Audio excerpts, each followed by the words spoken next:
Então, no vídeo anterior nós falamos então a diferença entre um caminho religioso e um caminho iniciático, que é o caminho que nós seguimos.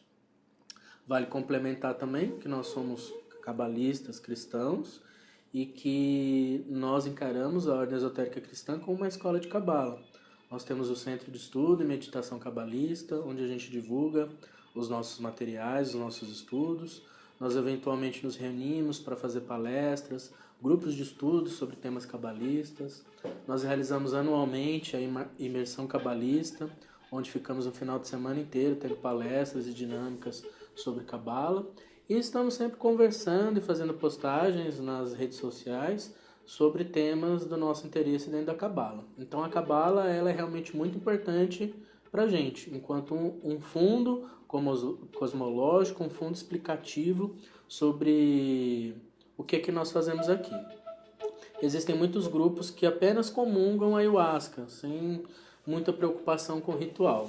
A gente considera que isso pode ser perigoso e inclusive contraproducente, porque no Brasil o CONAD autoriza apenas o uso ritualístico da ayahuasca. E aí, nesse sentido, então, a gente chega ao ponto, né, que deve estar te preocupando, que provoca algum medo, algum receio, que é essa bebida tão pesquisada, tão extraordinária, essa bebida de origem indígena, a ayahuasca, que em Quechua significa vinho das almas. O que é que ela tem de tão extraordinário, de tão especial, que faz ela ser tão pesquisada e de algum modo tão polêmica, né? Talvez antes de tudo eu deveria identificar para você e separar a diferença entre um alucinógeno e um enteógeno. A ayahuasca ela é um enteógeno. Qual que é a diferença? Quando você toma uma substância que perturba a sua consciência, você modifica a dinâmica neural, a dinâmica da forma como o seu cérebro funciona normalmente, e você pode ter processos que nós chamaríamos de delírio e alucinação. Você ouvir coisas que não existem, que não estão presentes no ambiente, e você ver, inclusive no ambiente, coisas que não estão lá. Característico, inclusive, de processos de psicose, característico no uso de muitas substâncias. A ayahuasca ela não é um alucinógeno, ela é um amplificador de consciência. Você vai ter acesso a uma consciência ampliada, uma consciência que nós não temos no dia a dia, na nossa forma ordinária, dentro dos nossos processos de atenção, de memória e de percepção. Como que isso acontece? Sobretudo por conta de uma substância presente em um dos componentes que formam essa bebida, que é feita por duas plantas, o cipó mariri e a folha chacrona, ou também conhecido como jagube, o cipó, e rainha, a folha. Na folha, nós temos uma substância chamada dimetiltriptamina, que não se encontra só nessa folha, se encontra em muitos outros arbustos, né? Na jurema preta, no capim amarelo, na acácia, na flor de linóis, no salgueiro amarelo. Já foi encontrado na maioria dos animais em pequena quantidade, então é uma substância ricamente presente na natureza. Mas qual é a questão? A dimetiltriptamina, se ingerida isoladamente, ela é inativada pelo nosso estômago. Então, por uma substância presente lá chamada monoaminoxidase.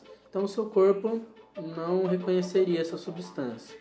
Então, esse chá extraordinário, ele tem um cipó e uma folha.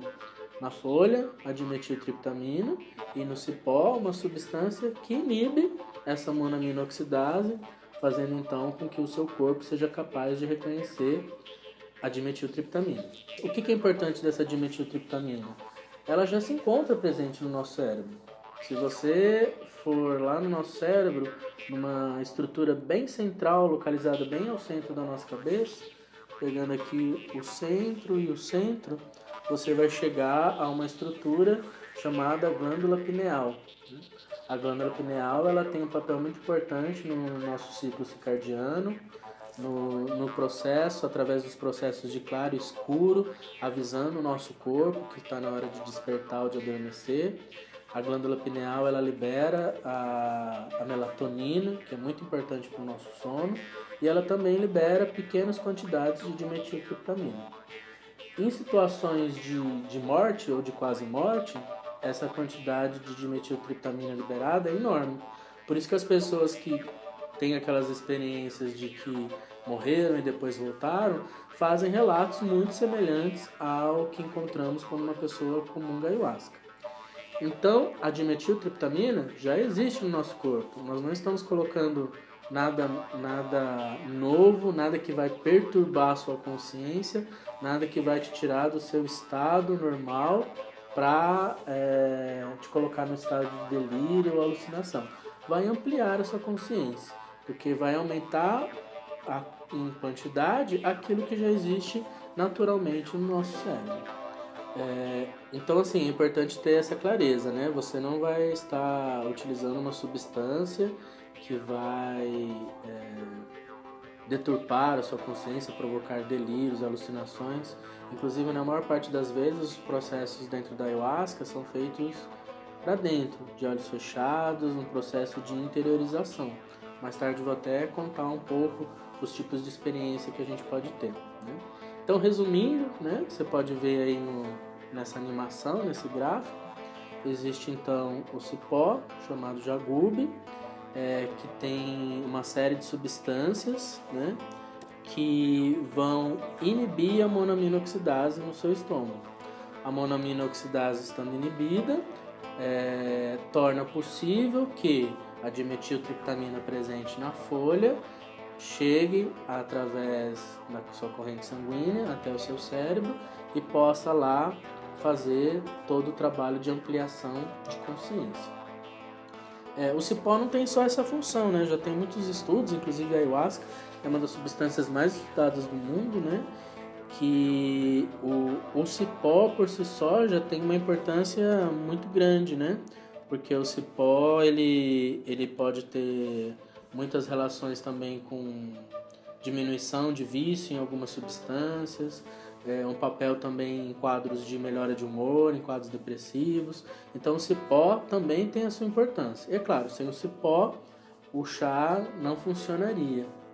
Aliás, é um mistério da natureza, né? Como que os índios eles conseguiram combinar essas duas plantas em particular para chegar nessa sinergia tão extraordinária entre a folha e o cipó, entre uma substância que inibe a monoaminoxidase e uma substância que provoca os processos visionários, que é a dimetiltriptamina. A ayahuasca, inclusive, além do próprio processo meditativo que ela é capaz de oferecer, os processos visionários, ela traz muitos benefícios para a saúde, que foram amplamente estudados, né? Em relação a benefícios fisiológicos, já sabe que ela pode contribuir na regeneração cerebral, ela tem um efeito imediato no humor por aumentar os níveis de serotonina no nosso cérebro, né? Tem um efeito agonista dopaminérgico, que também pode ter um efeito importante no que diz respeito à motivação, à circuitaria de prazer. Tem um efeito psicológico, né, na redução de sintomas ansiosos, no aumento da assertividade dos frequentadores comuns em trabalhos ayahuasqueiros. Tem um efeito antidepressivo, que tem sido muito estudado, que muitas drogas antidepressivas elas demoram muito tempo para ter os primeiros efeitos benéficos, muitos efeitos colaterais e um tempo para ter os efeitos benéficos, e a ayahuasca, esse efeito antidepressivo, ele é quase imediato. Tem pesquisas, que você pode ver o link aí embaixo, falando, pesquisas de cientistas brasileiros, sobre o potencial terapêutico da ayahuasca no tratamento de depressão, né? E, é claro, um efeito muito poderoso na dependência de outras substâncias, né? Pessoas que são adictos e que ao começarem a utilizar a ayahuasca, elas melhoram muito esse processo. Tem também os efeitos sociais, né? Geralmente a gente pode perceber que o uso da ayahuasca ela é feito em grupos e o potencial grupal da ayahuasca também é muito interessante porque as pessoas passam a conviver em grupo, passam a fazer as coisas em grupo, e isso tem um papel poderoso na manutenção de uma malha social e numa malha de apoio e de encorajamento. Existem mais de 50 tribos ao longo da América do Sul que fazem um uso milenar da ayahuasca. No Brasil, nós temos cerca de 50 mil pessoas que fazem uso, pelo menos quinzenal, da ayahuasca. E muitos relatos de muitos e muitos benefícios, de muitas transformações. E casos muito raros, muito pontuais, de algum tipo de problema ou de sequela. Mas é claro que a mídia sempre gosta de enfatizar. Isso quer dizer que qualquer pessoa pode fazer uso dessa bebida? Não, existem algumas reservas, né? E que, através do boletim aberto número 1, você vai entrar em contato com essas questões. Caso você faça uso de um antidepressivo, você precisa de uma autorização do seu psiquiatra ou do médico que te acompanha, para ele sugerir algum tipo de suspensão ou até vetar a sua participação, porque isso realmente é muito importante, a gente não quer provocar nenhum tipo de risco ou de desconforto. E realmente o uso de antidepressivo é uma reserva. Também algumas categorias de drogas usadas para emagrecimento, como a sibutramina, que também altera a quantidade de serotonina presente no nosso sistema nervoso. A gente também precisa ter um especial cuidado com pessoas cardíacas, pessoas com hipertensão, porque a ayahuasca pode elevar levemente a sua pressão arterial. Então isso pode ser um risco, então também existe essa reserva. A pessoa deve evitar uma série de categorias de medicação que podem ter uma sinergia ruim com a ayahuasca, como o uso de antialérgico, alguns tipos de anti-inflamatório, pessoas que inclusive passaram recentemente por algum tipo de cirurgia, que tem pontos, né, que estão usando anti-inflamatório, pessoas que estão com ponto na garganta, no nariz. É muito comum na ayahuasca ter processos de limpeza, vômito. Então não é aconselhável o uso desse enteógeno nessa condição. E pessoas que têm algum tipo de história de trauma, de síndrome de pânico ou de outras condições psiquiátricas que a gente vai examinar na entrevista, que impediriam a participação da pessoa.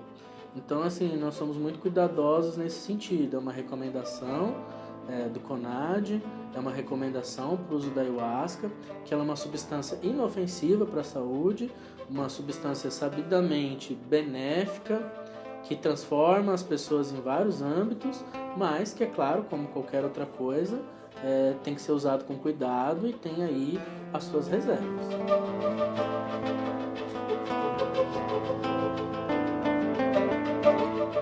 Agora, no próximo vídeo, eu vou falar um pouco para vocês quais são os tipos de experiência que essa amplificação de consciência pode provocar em você ao participar do nosso trabalho.